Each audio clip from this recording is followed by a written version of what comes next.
오늘 본문 말씀은 우리 로마서 11장 1절에서 6절인데 그 자리에 다 일어나셔서 하나님 말씀 받도록 하겠습니다. 주님이 주시는 말씀입니다 라는 마음으로 받도록 하겠습니다. 우리 함께 로마서 11장 1절에서 6절 함께 같이 한 목소리로 함께 천천히 읽겠습니다. 시작.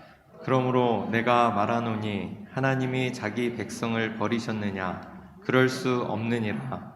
나도 이스라엘이니요 아브라함의 씨에서 난 자요 베냐민 지파라.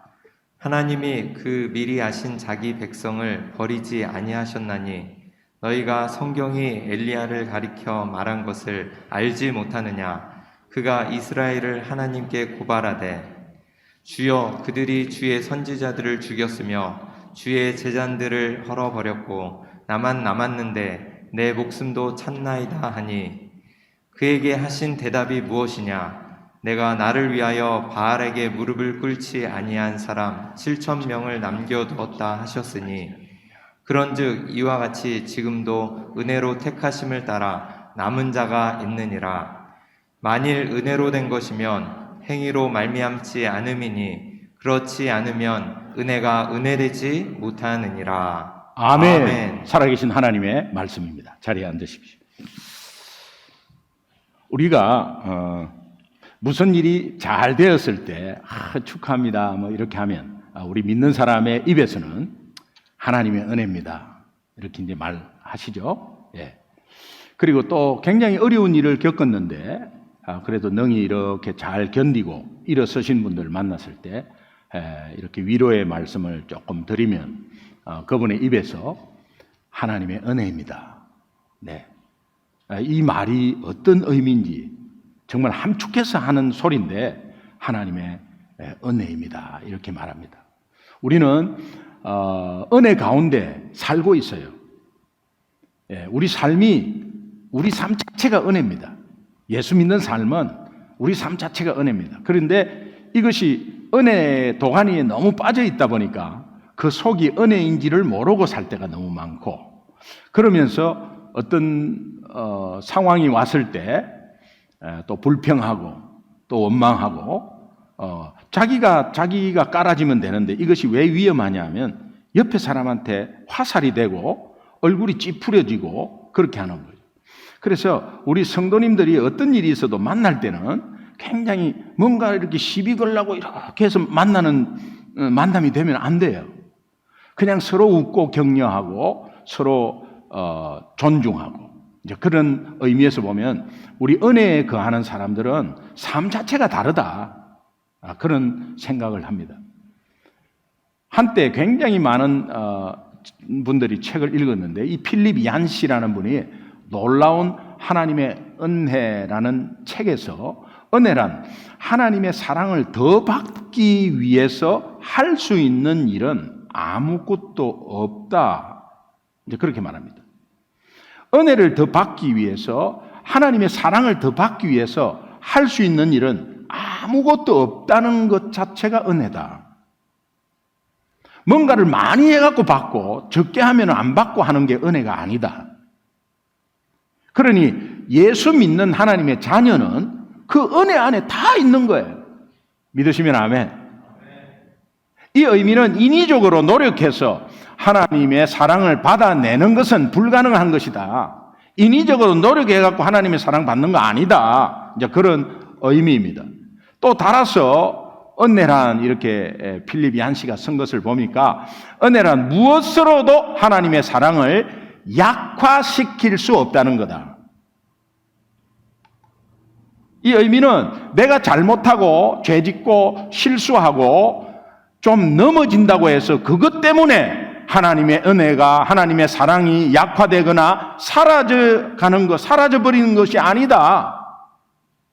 우리 인간 사회는 좀 뭐 잘못하고 뭐 하면은 그냥 가차없이 잘라버리고 은혜라는 게 없어요. 직장에서는. 그런데 하나님 나라는 이 은혜라는 게 있어요. 이 은혜는 어떤 상황이 벌어져도 거기에서 약화되지 않습니다. 사라져버리지 않습니다. 로마서 9장 10장 우리 계속 했는데 11장까지는 유대인들의 불신 문제에 대해서 다루고 있습니다. 특별히 로마서 11장, 오늘 이 11장부터 하는 이 11장은 유대인들의 불신 문제를 다루는 기준을 은혜로 설명합니다. 은혜로. 유대인들은 왜 하나님의 은혜를 은혜로 받아들이지 못하고 불신에 빠져버렸을까? 그 해답이 우리 로마서 10장 했는데 10장 2절에 있습니다.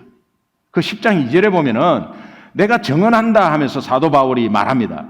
그들이 하나님께 열심히 있으나 올바른 지식을 따른 것이 아니니라, 이렇게 되어 있습니다. 하나님의 열심은 있는데 올바른 지식에 근거해서 열심 낸 것이 아니다. 유대인들이 열심은 있습니다. 그 열심 못 따라갑니다. 그 열심의 바탕이 잘못된 지식에서 비롯되었다. 그래서 결국은 은혜를 은혜로 받아들이지 않습니다. 자기 열심과 자기 의가 늘 옆에 있기 때문에. 여러분, 봉사하고 섬기는 여러분의 열심이 잘못된 지식에서 비롯된다면 나중에는 반드시 섭섭함과 불평불만과 상처가 남습니다. 그 상처로, 봉사하다가 상처로 주저앉아서 교회 안 나오는 분이 너무 많습니다. 열심히 했는데, 열심히 섬겼는데 돌아오는 것은 섭섭함밖에 없습니다. 그러면 결국은 하나님의 은혜로 섬긴 것이 아니게 되는 것입니다. 그것은 불신에 나중에 빠져버리게 되는 엄청난 위험에 서게 돼요. 그러면 이 잘못된 지식이라는 것이 도대체 뭔가? 이스라엘 유대인들이 잘못된 지식에 근거해서 열심을 낸 이 잘못된 지식은 앞에 나왔어요. 로마서 9장 32절에 보면은 어찌 그러하냐 하면서 반문합니다. 이는 그들이 믿음을 의지하지 않고 행위를 의지함이라. 자기 열심, 즉 행위에 의지해서 의를 얻는다는 잘못된 지식을 가지고 있었기에 그 잘못된 지식의 바탕이 열심으로 가게 되고 은혜를 거부하게 되고, 그렇다면 유대인들만의 문제인가? 아닙니다. 교회 안에 오늘 많은 분들이 그렇게 되어 있습니다. 직분을 가지면 더 그렇게 될 가능성이 높아요. 여러분 직분이 이렇게 대표적인 성도를 대표하는 게 아닙니다. 직분은 여러분이 만약에 안수 집사님, 장로님, 권사님이 성도님들의 의견을 대표하는 게 아니에요. 여러분이 하나님께서 받은 직분에 대해서, 여러분이 하나님께 받은 사명에 대해서는 하나님의 은혜로 성도들을 이끄는 거예요. 그 은혜의 방법이 굉장히 중요한 거예요. 하나님께서 행위에 의지해서 자기 열심으로 자기 의로 한다면 우리의 생각과 방법은 들어가게 되어 있습니다. 그렇다면 여러분은 은혜에 대한 잘못된 지식으로 신앙생활을 혹시라도 조금이라도 하고 있다면 오늘 이 짧은 시간에 수정하기를 바라고요. 그리고 내 스스로가 어떻게 판단할 수 있지? 그러면 한 주 동안에 여러분이 교만했다가 죄책감을 가졌다가 또 우울감을 가졌다가 열등감을 가졌다가 불안했다가 또 좀 불만이 있었다가 원망이 있었다가 내 입에서 정말 하나님의 자녀답지 않은 말들이 막 오가고 이렇게 하루 사이에도 한 주 사이에도 이런 것들이 막 요동치고 왔다 갔다 하면 은혜에 대한 잘못된 지식을 가지고 있는 거예요. 성경은 이런 현상을 믿음에 의지하지 않고 자기 행위를 의지하는 잘못된 지식에서 비롯되었다, 이제 그렇게 말씀하고 있습니다. 하나님의 은혜가 우리 삶을 붙잡고 이끌지 않으면 우리는 한순간도 살아갈 수 없습니다. 목사가 은혜를 잃어버리면 괜히 어깨에 힘주고 목사의 권위를 찾습니다. 하나님이 그렇게 하라고 목사 세우는 게 아닙니다. 그럼 저는 잘하고 있느냐? 저는 이런 것에 대해서 굉장히 조심스러운데 어떨 때는 내가 이걸 이렇게 말한 것이 이게 내가 하나님의 말씀이 아닌 내가 무슨 권위가 있다고 막 말하는 것인가, 이런 생각이 들 때가 있어요. 착각을 할 때가 있습니다, 제가. 그래서 실수하고 넘어질 때가 있어요. 이 저한테 하는 소리죠. 하나님의 은혜를 놓치면 늘 머리가 복잡해져요. 그리고 생각이 많아집니다. 염려가 많아지고 두려움과 더불어 이제 생활이 무기력해져 힘이 없어져요. 목회자가 은혜 속에 없으면 힘이 없어집니다. 그럼 성도들도 마찬가지예요. 은혜 속에 거하지 않고 이것을 느끼지 못하면 힘이 없어져요. 왜? 우리 삶의 전체는 우리를 끄잡아 당기는 것밖에 없어요. 내리는 것밖에 없어요. 추수기 이런 거 없어요. 단지 우리가 뭐 돈 좀 벌다고 막 장사 잘 된다고 사업 좀 잘 된다고 뭐 좀 높은 지위에 좀 올라가 잠시입니다. 그런데 계속 끄잡아 당기는 것밖에 없어요. 그런데 은혜를 생각하면 그런 거 아무 상관이 없어요. 무기력한 생활이 예수 믿고 나서 무기력한 생활이 된다. 이거는 있을 수가 없어요, 원래. 어떠한 상황이 있어도 무기력한 생활을 하면 안 돼요. 믿으시면 아멘. 어떠한 상황이 와도 잠시는 우리가 실망할 수 있지만 거기에 계속해서 무기력한 생활을 하면 안 돼요. 속는 것입니다. 속는 거예요.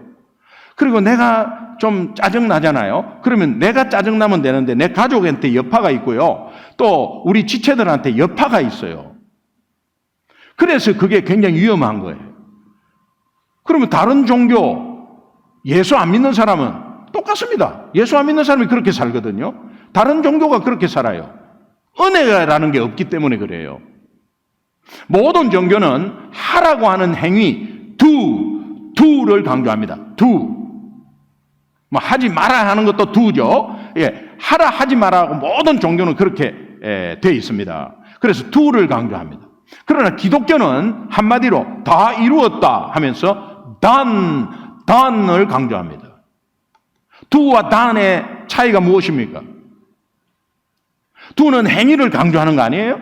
근데 done은 값없이 주시는 하나님의 은혜를 강조하는 거예요.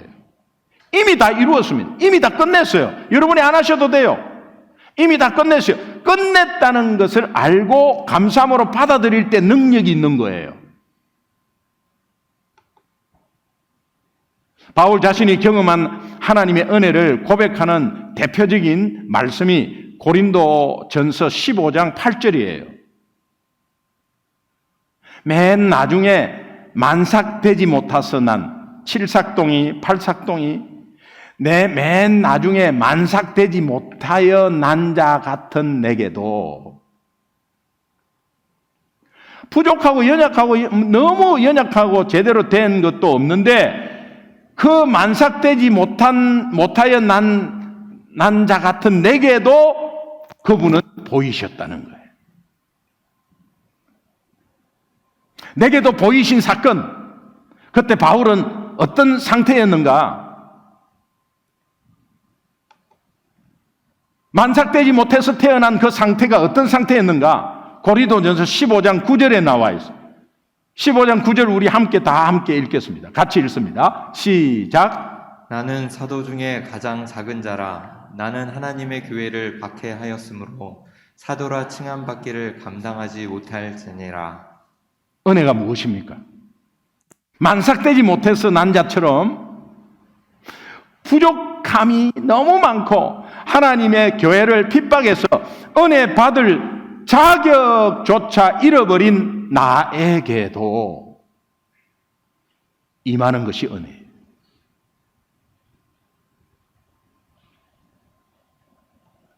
여러분 땡땡땡 한 거 있죠?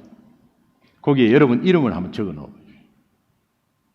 한번 적어서 같이 한번 읽어서 만삭되지 못해서 난 자처럼 부족함이 많고 하나님의 교회를 핍박해서 은혜 받을 자격을 잃어버린 김기동에게도 임하는 것이 은혜다. 여러분의 이름을 한번 적어 놓으시고 같이 한번 읽어보겠습니다. 시작. 만삭되지 못하여 난 자처럼 부족함이 많고 하나님의 교회를 핍박해서 은혜 받을 자격을 잃어버린 에게도 임하는 것이 은혜이다. 누구에게도 저를 돌아보면 공중을 향해서 삿대질을 하면서 예수가 반미기 주냐? 하나님이 살아있으면 나와보라 그래라고 한 사람입니다.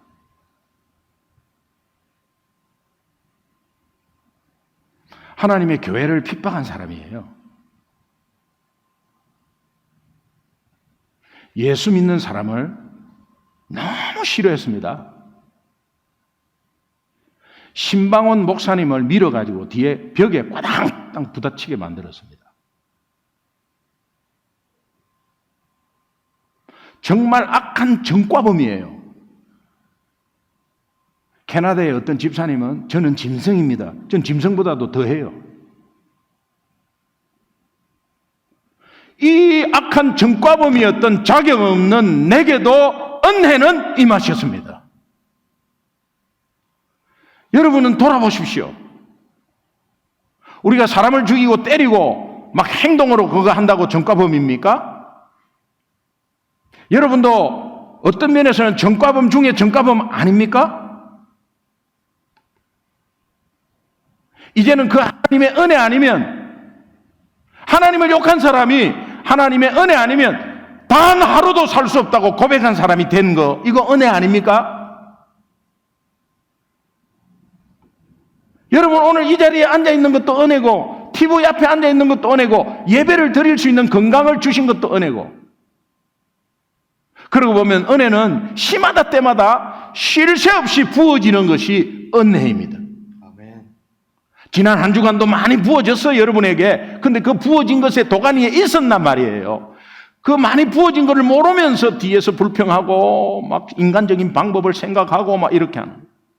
교회는 어떠한 것도 불평하면 안 되고, 언성 높여도 안 되고, 어떠한 것에서도 뭔가 조금이라도 다른 이야기 하면 안 돼요. 바울은 자기가 받은 하나님의 은혜를 우리 다 아는 내용인데 이렇게 고백해요. 그 고린도전서 15장 10절에 보면 내가 나된 것은 하나님의 은혜로 된 것이다. 내게 주신 그의 은혜가 헛되지 아니하여 내가 모든 사도보다 더 많이 수고하였다. 그러나 내가 한 것이 아니요 오직 나와 함께 하신 뭐다? 하나님의 은혜다. 아멘. 저는 여러분보다 하나님의 일을 더 이렇게 근접해서 할 수 있습니다. 그러나 그것은 하나님의 은혜입니다.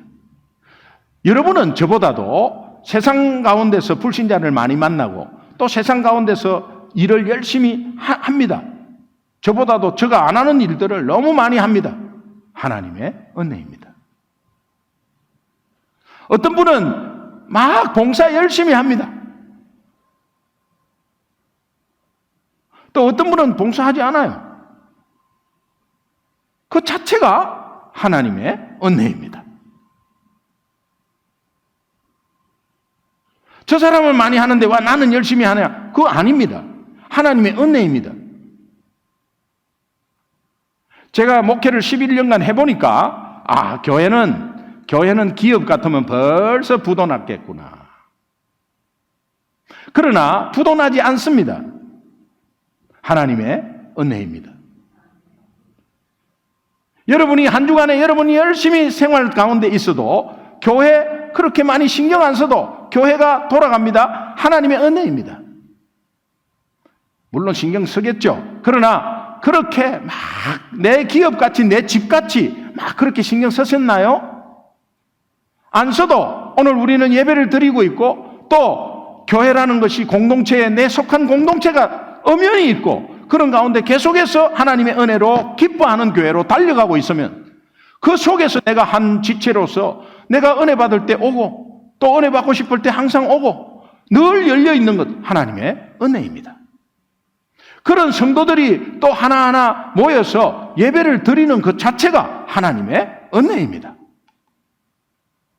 이런 맥락에서 예수 그리스도를 믿음으로 의롭다 하심을 받은 은혜, 그 하나님의 함께 하시는 이 은혜의 문이 너무나 활짝 열려 있는데도 불구하고 유대인들은 이 은혜를 거부했습니다. 그렇다면 하나님은 유대인 이 이스라엘을 포기하셨는가? 바울은 그렇지 않다고 단호하게 말합니다. 로마서 11장 1절 함께 읽겠습니다. 같이 읽습니다. 시작. 그러므로 내가 말하노니 하나님이 자기 백성을 버리셨느냐? 그럴 수 없느니라. 나도 이스라엘이니요 아브라함의 씨에서 난 자요 베냐민 지파라. 하나님이 이스라엘을 버리셨느냐? 그럴 수 없느니라. 여러분, 오늘 우리는 이 확신이 있어야 돼요. 단호하게 말하는 이 확신은 하나님에 대한 신뢰와 사랑 때문에 그래요. 그럴 수 없다는 거예요. 그러면서 몇 가지 예를 들면서 증명을 하고 있는데, 첫 번째는 바울 자신의 예를 듭니다. 바울 자신. 11절 후반절에 보면 나도 이스라엘인이요 아브라함의 씨에서 난 자요 베냐민 지파다. 베냐민 지파 엄청나게 자부심이 있거든요. 베냐민 지파가 첫 번째 이스라엘 왕이 사울인데, 사울이 조금 애매해도 첫 번째 이스라엘 왕이 사울이 베냐민 지파예요.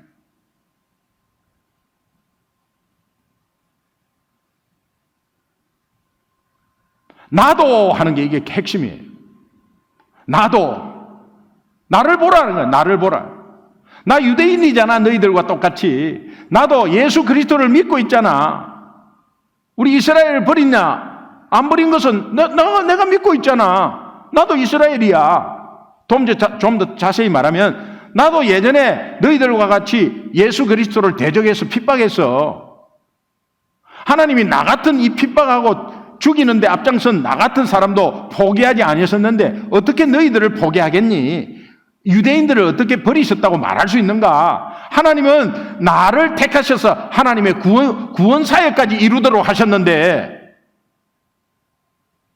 바울이 나도라는 말을 먼저 한 이유는 하나님이 이스라엘을 버리셨다는 것은 이스라엘 사람 중에 예수 그리스도 믿는 사람이 하나도 없어야 된다. 그런데 있잖아. 내가 이스라엘인인데 아브라함의 후손이고 베냐민 지파인데 너희들이 알다시피 사도 바울이 그리스도를 믿고 있기 때문에 하나님이 이스라엘을 버렸다는 것은 성립되지 않는다라고 증명하고 있는 것입니다.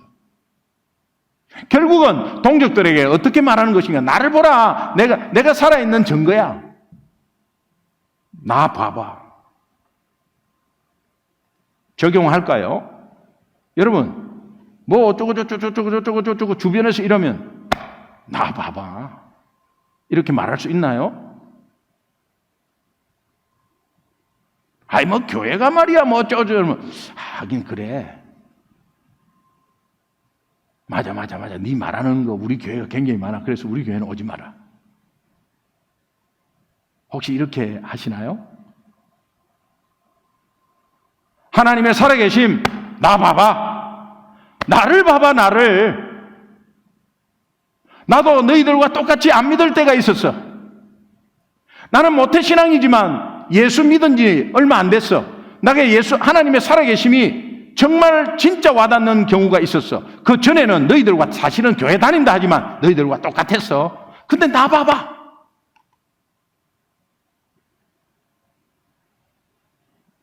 저도 이렇게 말할 수 있죠. 나도 당신들과 같은 불교 신봉자였습니다. 불교가 나쁘다 이런 거 아닙니다. 불교 신봉자였습니다. 불교 회장까지 했습니다. 예수쟁이 핍박자였고 목사 핍박자였고 예수 믿는 후에 내가 이 변한 모습을 계속해서 외쳤습니다. 우리 사관학교 동기들 그 초임, 대위, 소령 막 이럴 때 모임 있으면 무조건 나가가지고 우리 동기들한테 최고 먼저 말한 게 뭐냐? 나 봐봐. 어느 집사님, 우리 교회 다닌 집사님, 거래처 미팅 후에 식사 때 이제 저는 예수 믿기에 술을 끊었습니다. 이렇게 선포를 해버려요.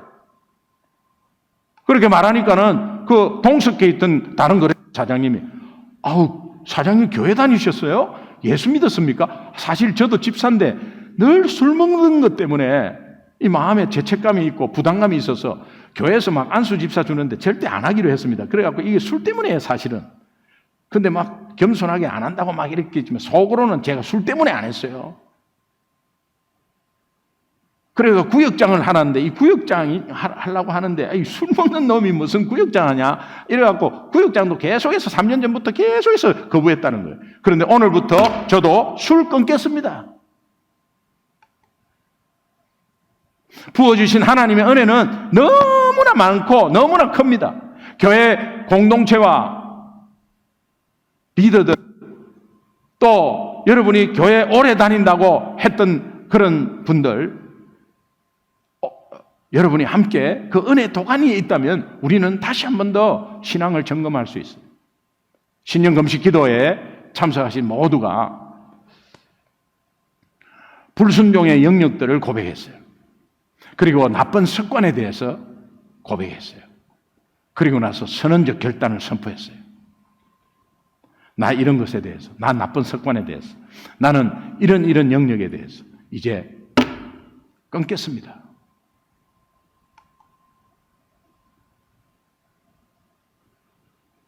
하나님의 은혜가 얼마나 큰지 하나님 경험하지 못했던 하나님 나라를 보고 왔어요. 우리 교회 처음으로 한 거거든요. 그런데 담임 목사도 지금 교회 생긴 지 11년 만에 처음으로 한 거거든요. 야, 하나님 나라가 이런 건 나 처음 봤어요. 하나님 나라를 보게 했어요. 먹을 일이 없으니까 할 일이 없어요. 오전 뭐 이렇게 마치고 나서 12시 되면 이제 밥 먹어야 되냐? 그럼 밥 먹으면 막 해갖고 또 밥 먹고 치우고 해야 돼. 그런 게 없어요.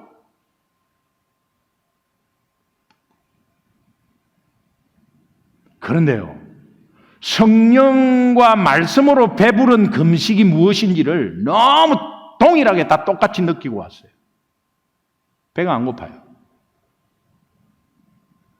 하루에 첫날이 힘들었어요. 첫날이 막 가장 생각나는 게 인앤아웃이었어요.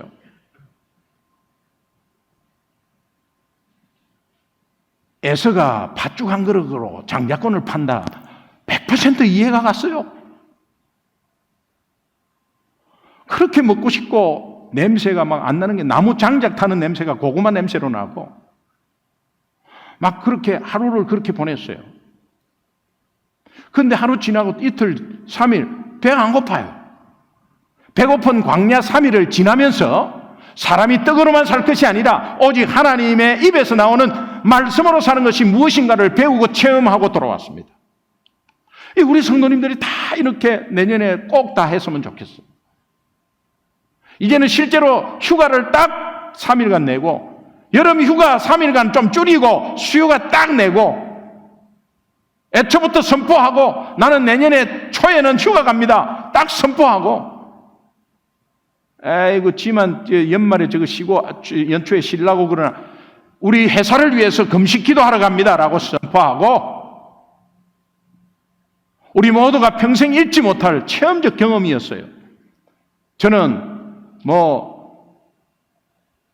저 고혈압 환자거든요. 고혈압 약 먹거든요. 고혈압 정상이에요. 약 하나도 안 먹어요. 정상이에요. 지금도 정상이에요. 육신적으로 병 이런 거 이야기하는 게 아니에요. 은혜가 늘 있다는 것을 다시 한 번 더 굶으면서까지 우리가 그걸 체험하고 돌아왔어요. 약속을 지키시는 신실하신 하나님이 어떤 분임을 다시 한 번 더 확인하고 왔어요. 그러기에 어떤 어려움이 있더라도 이제는 우리 모두는 신실하신 하나님을 올해는 더욱더 갈망하는 한 해가 되기를 주님의 이름으로 축원합니다. 아멘. 저는 인터넷을 설교 자료로 이렇게 조금 이렇게 여기저기 찾다가 어느 분의 간증을 영상으로 들었습니다. 전 처음 들었습니다. 이분은 잘 알아요. 최용덕 간사라고.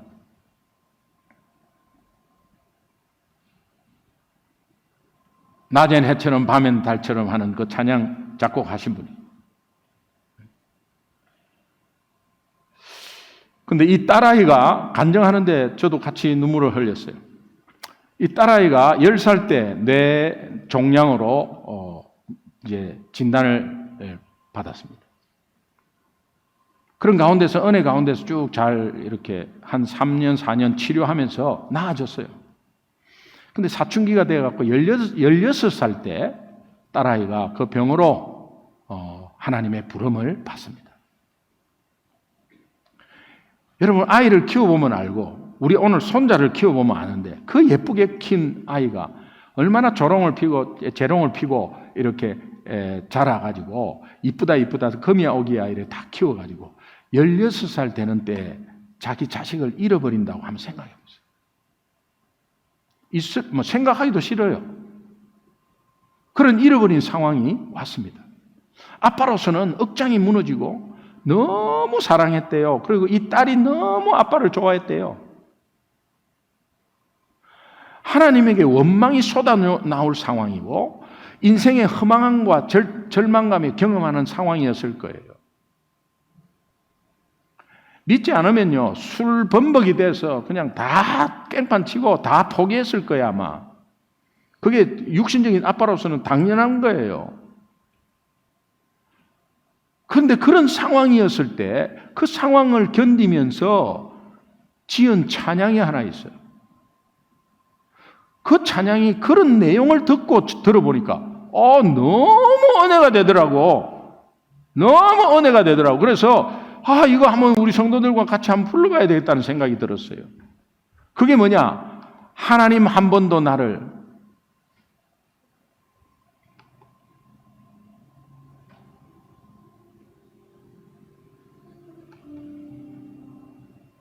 실망시킨 적 없으시고 실망 많이 시켰는데 그거 왜 자녀를 데려가냐 말이야. 하나님 믿고 우리 자녀를 데려간 거. 그런데 이분은 하나님 나에게 보내주신 거 감사하고 16년 동안 우리 딸과 교제하면서 살게 해주신 거 감사하고 다시 하나님이 다른 데로 가게 하지 않고 하나님이 다시 불러주신 거 감사하다. 그러면서 이 찬양을 기도하면서 작곡을 했다는 거예요. 여러분은 어떠세요? 여러분 삶은 어떠세요 도대체? 많은 실망이 있었습니까? 하나님은 실망시킨 적이 없어요. 여러분이 스스로 실망해서 그렇지.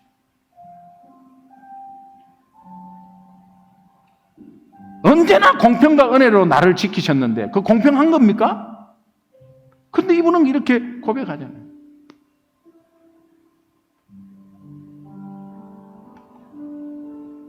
지나온 모든 세월들 돌아보니까 그 어느 것 하나 주의 손길 안 미친 것 전혀 없네. 이거 내 이야기 아니에요. 내 이야기. 내 이야기죠. 내 이야기. 근데 왜 여러분은 은혜를 잊어버리고 계세요? 근데 왜 여러분은 왜 불평하세요? 계속 웃으면서 이야기해야지. 그러면 내 딸이 조금 못 된다, 안 된다고. 내 아들이 조금 남보다 뒤쳐 있다고.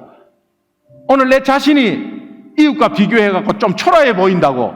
그렇게 주저앉아 있으면 될 것입니까? 모든 세월 돌아보아도 그 어느 것 하나 주의 손길 안 미친 것 전혀 없네. 맞더라고. 저도 맞더라고. 이것을 잊어버리고 있었어요. 그냥 목사 짓을 하고 있었어요. 맞더라고. 그 말이 맞더라고. 여러분 이 찬양 한번 같이 부를 때 가사에 꼭 집중하세요. 가사에 집중해서 함께 한번 부르보겠습니다.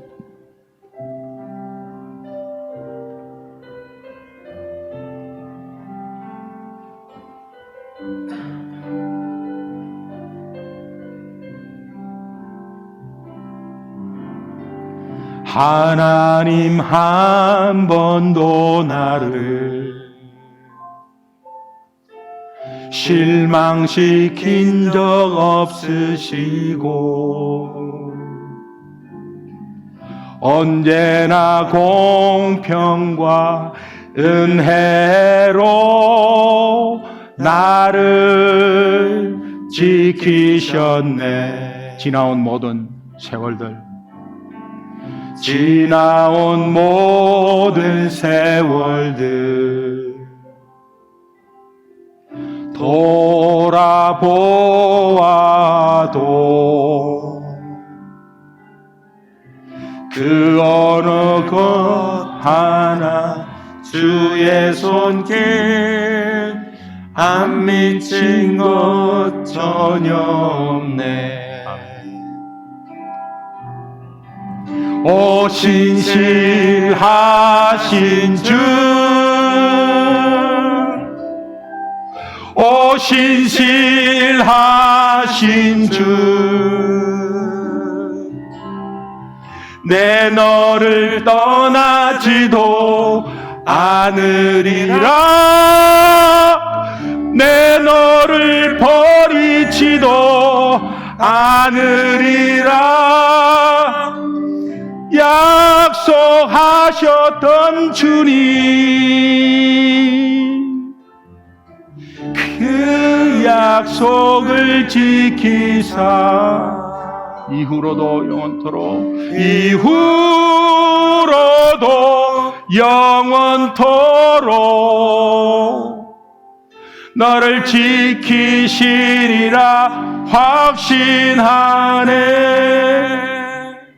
아멘. 하나님은 앞으로도 2022년 어떠한 상황이 오더라도 우리를 지키시고 공평한 은혜로 이끄십니다. 아멘. 하나님이 자기 백성을 버리지 않는 것에 대한 두 번째 바울의 정명은 엘리야와 남은 자를 이야기합니다. 오늘 본문 11장 2절 전반부에 보니까 하나님께서는 미리 아신 자기 백성을 버리지 아니하셨나니, 미리 아신 자기 백성을 버리지 아니, 그렇게 선언합니다. 그 증거의 예로 엘리야가 겪었던 사건을 이야기하는데요. 로마서 11장 2절 후반부부터 4절까지 우리 천천히 함께 한번 읽겠습니다. 같이 읽습니다. 시작. 너희가 성경이 엘리야를 가리켜 말한 것을 알지 못하느냐. 그가 이스라엘을 하나님께 고발하되 주여 그들이 주의 선지자들을 죽였으며 주의 제잔들을 헐어버렸고 나만 남았는데 내 목숨도 찾나이다 하니 그에게 하신 대답이 무엇이냐. 내가 나를 위하여 바알에게 무릎을 꿇지 아니한 사람 7,000명을 남겨두었다 하셨으니. 아멘.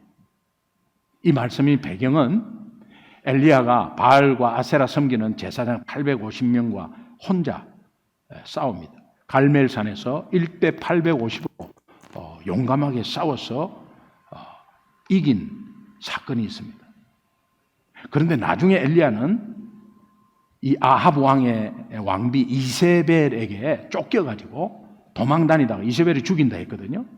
그렇게 용감히 싸웠던 엘리야가 그 죽인다는 것에 쫓겨가지고 도망 다니면서 자기 혼자 남았다는 생각을 해요. 여러분, 너무 신앙생활 잘하고 하는 분들도 뭔가 굉장히 막 이래 치고 아니면 저쪽에 치고 막 이런 이상한 소리 돌리고 이러면요, 나중에는 자기 혼자만 남았다 이렇게 되는 거예요. 여러분, 불신자들이 자기 혼자만 남았다 할 때 끝나는 거예요.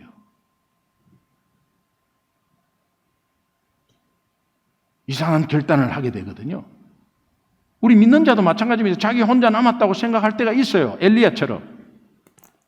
열왕기상 19장 14절에 보면 이스라엘 자손이 주의 언약을 버리고 주의 제단을 헐며 칼로 주의 선지자를 죽였으며 오직 나만 남았거늘 오직 나만 남았다고 혼자 그렇게 막 합니다. 그런데 오늘 이 본문 말씀이 열왕기상 19장 18절을 인용한 말씀인데요. 이게 열왕기상 19장 18절을 인용한 로마서 11장 이 4절을 보면은 거기에서 강조하듯 하나님이 엘리야 말을 반박합니다. 내가 나를 위하여 바알에게 무릎을 꿇지 아니한 사람 7,000명을 남겨두었다. 네 혼자가 아니다. 이스라엘이 하나님을 완전히 거부한 것 같고 하나님도 이스라엘을 완전히 버리신 것 같지만 그때 하나님은 신실한 자를 남겨두었는데 7,000이나 남겨두었다. 이 7,000이 7,000명이라는 의미가 아닙니다. 완전한 수 7자에 1,000, 많다는 의미예요. 많은 완전한 사람들, 예수 믿는 사람들 주변에 많다. 네 동력자 많다. 소중한 교회는 하나님 나라를 위해서 신실한 동력자들이 많다. 저는 그렇게 확신합니다. 오늘 본문 5절, 6절 함께 읽겠습니다. 같이 시작. 그런즉 이와 같이 지금도 은혜로 택하심을 따라 남은 자가 있느니라. 만일 은혜로 된 것이면 행위로 말미암지 않음이니 그렇지 않으면 은혜가 은혜되지 못하느니라. 이 말씀은 믿을만 하고 선하고 훌륭한 사람이 있어서가 아니라는 거예요. 하나님의 은혜 때문에 신실한 남은 자가 늘 존재한다는 거예요. 그리고 주변에 믿음 좋은 분은 항상 있다는 거예요. 하나님의 은혜 때문에. 내가 훈련시킨 게 아닙니다. 오늘 우리 교회도 마찬가지예요.